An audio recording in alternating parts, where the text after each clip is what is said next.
జాతీయ భద్రతా సలహాదారు Ajit Doval high level meeting హోంమంత్రి అమిత్ షాతో భేటీ కావడం అన్నటువంటిది కీలక ప్రాధాన్యాన్ని సంతరించుకుంది. ఒకవైపు నిన్ననే హోంమంత్రి అమిత్ షా అట్లాగే ప్రధానమంత్రి నరేంద్ర మోడీ వెళ్ళి రాష్ట్రపతి ద్రౌపది ముర్ముని కలవటం, ఆ తర్వాతన ఇవాళ అజిత్ దోవల్ అమిత్ షాలు మీటింగ్ కావడం అన్నటువంటిది కీ పాయింట్ అవుతుంది.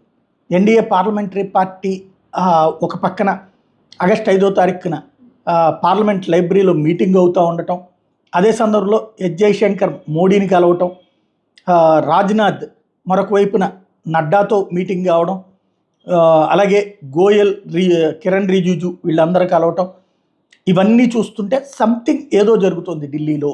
అది ఎలాంటి పరిణామం, ఏమన్నా అమెరికా విధిస్తున్న ఆంక్షల వల్ల తలెత్తుతున్నటువంటి పరిణామాలని సాల్వ్ చేయటమా, లేకపోతే కనుక అజిత్ దోవల్ దానికి అవసరం లేదు, దానికి ఆర్థిక శాఖకు సంబంధించినటువంటి ఇష్యూస్ చూడాలా, దానికి గోయల్ సరిపోతారు.